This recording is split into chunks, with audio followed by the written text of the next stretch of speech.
Olá, tudo bom? Olha nós por aqui para lhe trazer mais um vídeo no canal Casa Judaica.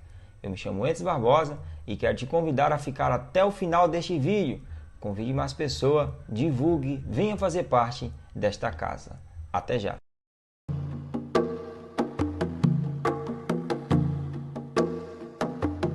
Olá, olha nós aqui já agora, de fato, iniciando o nosso vídeo. Sejam todos bem-vindos a mais um vídeo do nosso canal Casa Judaica. E antes de mais nada, deixa eu te pedir uma coisa. Compartilha, comenta, se inscreva no nosso canal, aperta o sininho da notificação, porque você fazendo isso, você está me ajudando a continuar aqui trazendo conteúdos e mais vídeos ainda mais para todos vocês. E hoje a gente vai falar sobre as divisões que os fariseus criaram na época de Jesus. Convido você, se estiver com a sua Bíblia aí, abrir aí no livro do Evangelho segundo escreveu João, capítulo 9. Olha o que vai dizer o texto, tá? Quando Jesus ia passando, viu o homem cego de nascença. Os discípulos de Jesus perguntaram: Rabi, que é mestre, né? Quem pecou? Este ou os seus pais para que lhe nascesse cego? Jesus respondeu: nem ele pecou, nem seus pais, mas isto aconteceu para que se manifeste nele as obras de Deus. Olha que forte. Quem pecou primeiro? Este ou os seus pais para que lhe nascesse cego? É uma cultura judaica muito antiga, não mais hoje, mas na antiguidade, principalmente ali na época de Jesus, conta e narra a história que as pessoas que quando nascia tinham alguma deficiência, tinha uma mão um pouco torta, cego, coxo, né, que é aleijado, ou algo do tipo, ele era um desprezado, independente de qualquer família, ele era excluído literalmente ali da sociedade.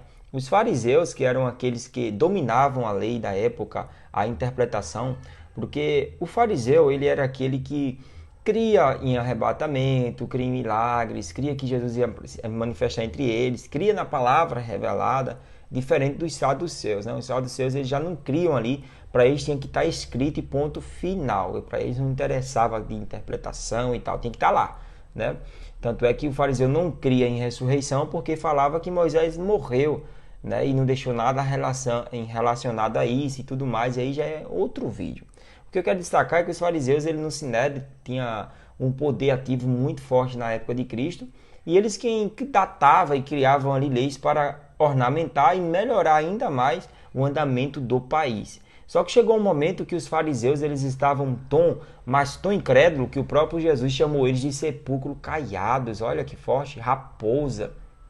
Por quê? Porque eles já estavam passando do limite. E como que eles começaram a passar do limite? É simples. Um exemplo. Lá no livro de Levítico vai falar que, e no Êxodo, sobre o sábado, sabaótico, sabate, né?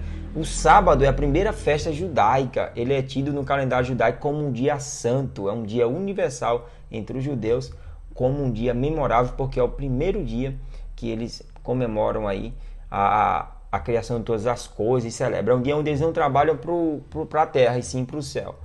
Agora, o que é que acontece? Na lei lá fala que, por exemplo, dia de sábado você poderia pegar uma pedra não muito pesada. Ou a lei dizia, dia de sábado você não pode jogar muito distante um graveto e tal. Aí a população ficava perdida, né?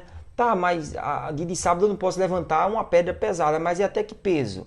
Ah, dia de sábado eu não posso jogar um graveto, mas tipo, é até que distância? Aí os fariseus começavam agora a ornamentar a lei, né? Dizer pro povo, passou de 40 quilos aí, passou de 4 quilos uma pedra já é pecado, atingiu o graveto até 5 metros já é pecado. Então eles mesmo começaram a criar uma certa limitação. Para você ter noção, no dia de sábado você poderia socorrer se seu filho passasse mal, se de repente uma ovelha sua caísse em um penhasco e tal. Eles eram tão incrédulos que quando Jesus chega e começa a manifestar alguns sinais ali, libertando, né? Porque se a sua ovelha está presa, caiu no aprisco, você vai libertar ela, né?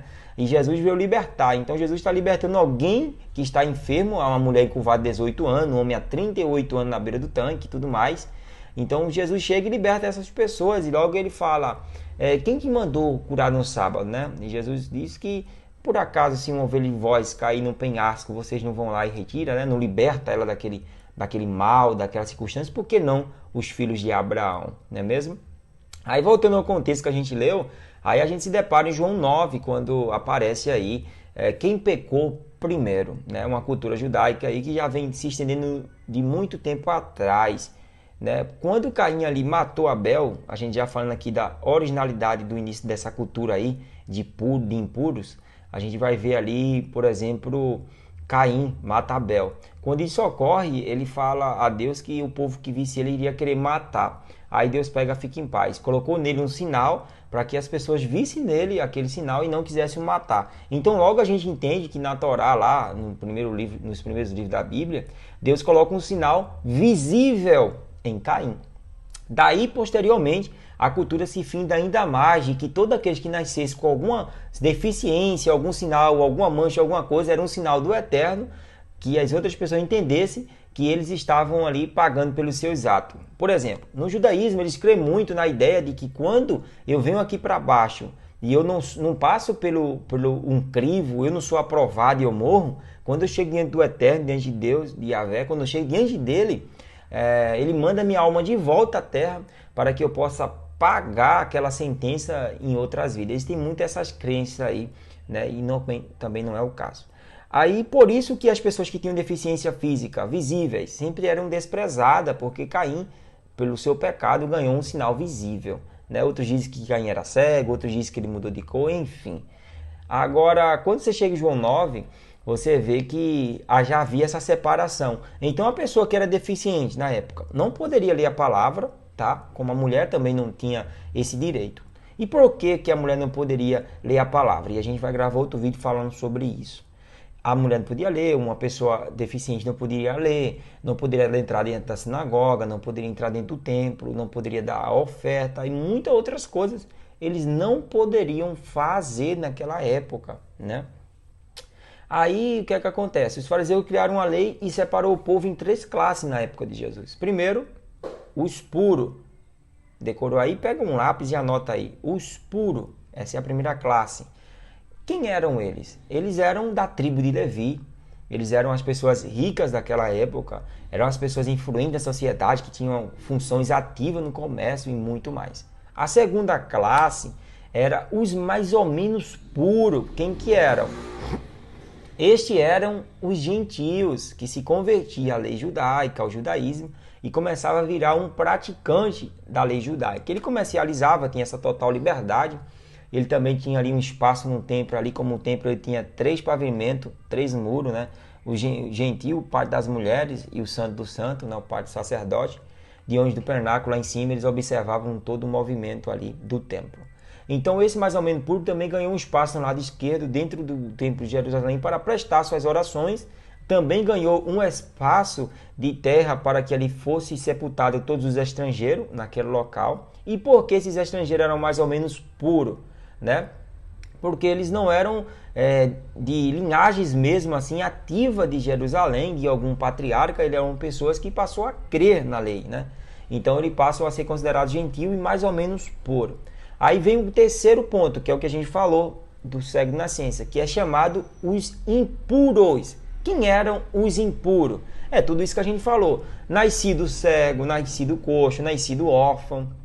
Quando nascido o pai já tinha falecido, né? A mãe já tinha falecido, ele era uma pessoa que era desprezível. Então o povo começou a acrescentar essa divisão entre eles e acabou causando em Jerusalém uma generalização do amor do Eterno. Porque a primeira coisa que Deus falou para Israel quando saiu do Egito foi, nunca despreze os estrangeiros, pelo contrário, trata eles bem como seus irmãos, porque um tempo atrás vocês também eram estrangeiros no Egito, né? Então era uma ordenança divina, uma ordenança de Deus para que os estrangeiros fossem bem tratados. Tá, Jesus veio para que era seu e os que eram seu rejeitaram. Por quê? Porque simplesmente eles olhavam as pessoas por classe. De quem ele é filho, né? De que genealogia ele é. Por isso Mateus ele é um judeu e ele sempre vai trazer no início do seu livro ali, na biografia do Evangelho, as citações da genealogia, porque é comum entre o povo judeu sempre puxar a genealogia de onde veio, quem é, o que faz e tudo mais.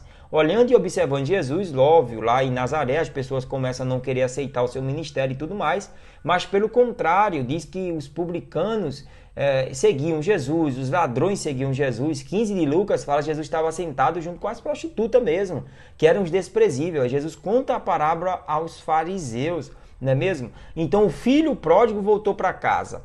A mulher que perdeu a joia foi procurar a dracma. O homem que perdeu a ovelha foi buscar e trouxe para casa. Então qual que é a circunstância que impede de um pecador ou alguém considerado impuro não regressar à casa do Pai?